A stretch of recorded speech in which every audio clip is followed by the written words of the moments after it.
I'll misuse my liberty of being the anchor chair to ask you one more follow-up question. The idea is really to be honest and discover the life inside us. What can we do tomorrow morning? 3 things we can do tomorrow morning to change things around us, change the within us. What can I do tomorrow morning? Now go. You. Yes. I'm sorry. We're starting a program in Nagaur in Rajasthan, so I was joking with him. See, this is the entire problem. We are always looking for tidbits of life. What are the 3 things I can do tomorrow morning? You must brush your teeth. Maybe Baba's toothpaste.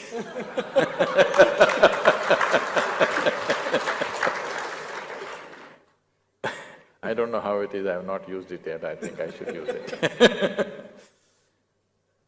So, the thing is just this, it's not about what you do. Life does not change because you change the content of your life. Life changes because you change the context of your life. How you do it? How do you wake up? You do one thing, because you're asking for something very specific, let me put it this way. Tomorrow when you wake up, if you wake up, no, I mean, don't think it's a joke. Over 1 million people in this world will not wake up tomorrow morning. Yes? We are mortal creatures, aren't we? Over 1 million people will not wake up. Suppose you wake up. Check. I'm still alive. It's fantastic, isn't it? Over 1 million people did not get up tomorrow morning. They did not say another day, but you and me woke up. Wow! Can you smile? That you're still alive? Smile. Then check the few people who matter to you in your life. 4, 5, 10 people who are around you who matter to you, check if all of them are alive. Fantastic, they're also alive. Because if 1 million people died, at least 10 million people lost somebody who's dear to them, isn't it? You're alive, all the people who matter to you very much are alive.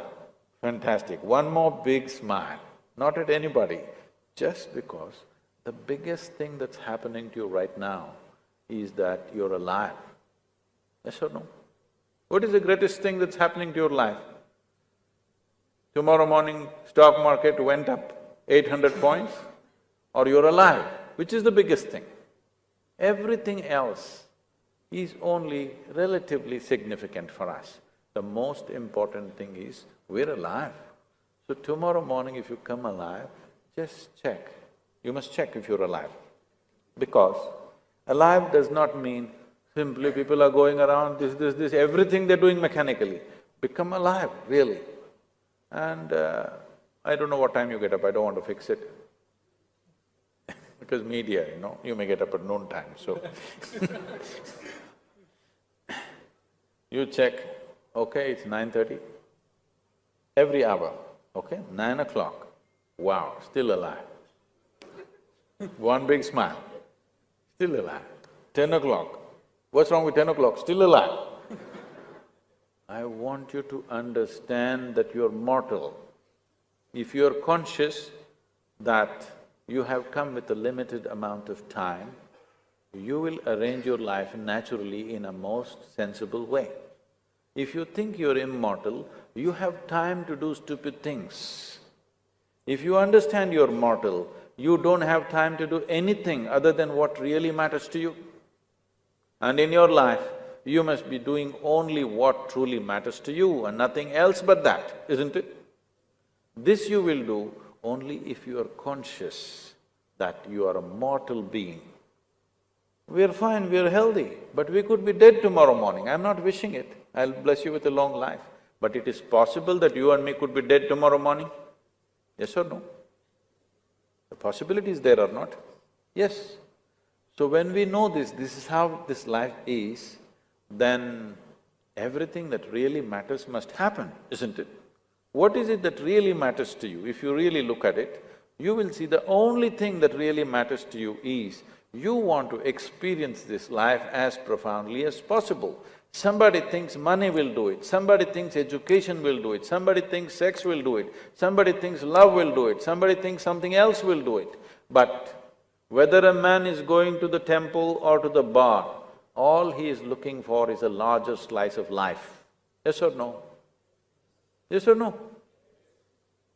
If you're looking for larger slice of life, if you want to be successful, not just a dreamer, then the only and only way you can experience it is by being hyper-perceptive, by enhancing your perception, not by enhancing your imagination, not by enhancing your activity, but by enhancing your perception.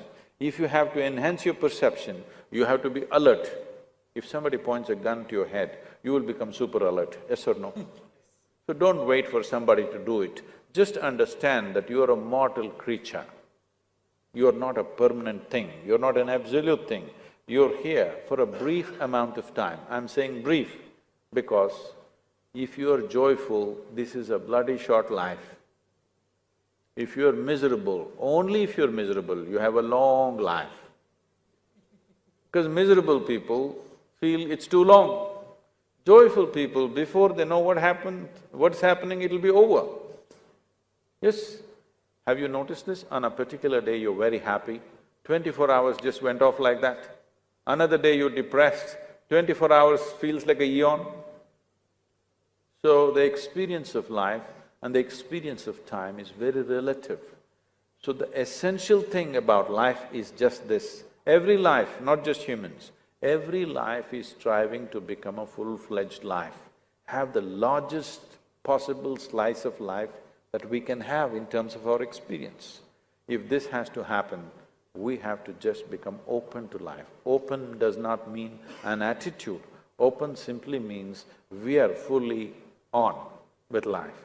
We are not on and off, we're just on. If you are on, then life will happen. If you're off, you can't turn it on later on in the grave. This is the time to be on and you must be fully on. So just as a reminder, hourly check you do. If you're still alive, great, one big smile. Even if you're doing your show, people wouldn't mind.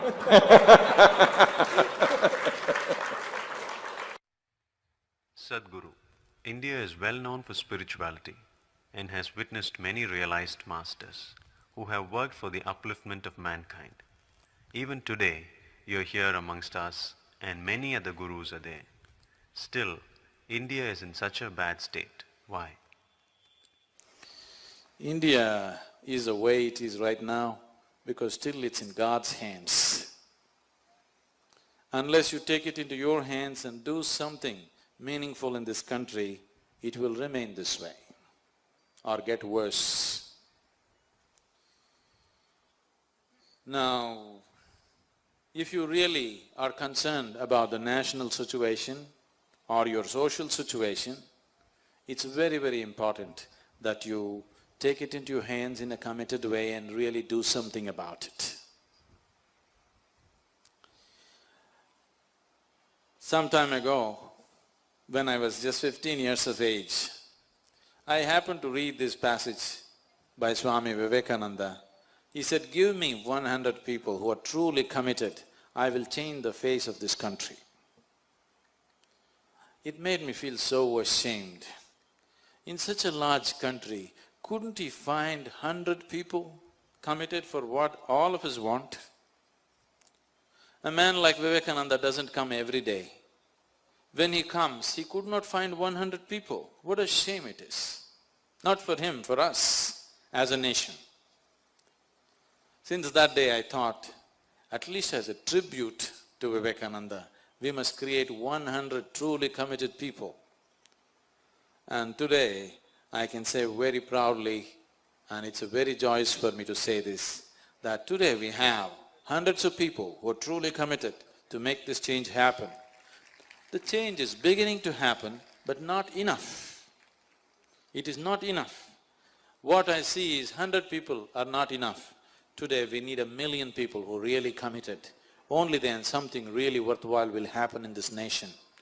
All of you who are here today, I request you, beg you and plead with you that in whichever capacity you can, in whatever sphere of life you are, please commit yourself to create a beautiful situation in this country, which is a part of this world anyway.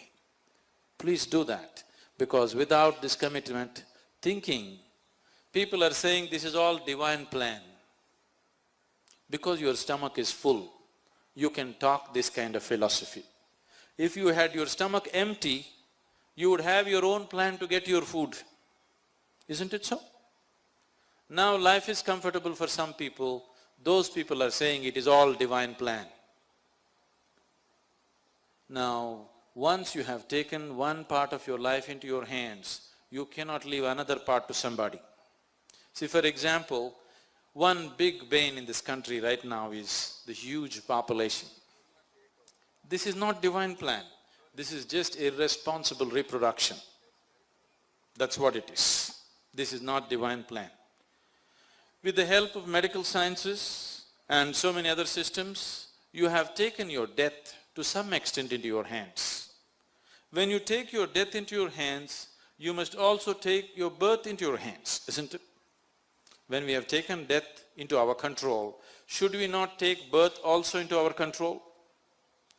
Now, you want death to be in your control, but you want birth to be in God's control. This will not work. Leave both to His control, He will maintain the balance.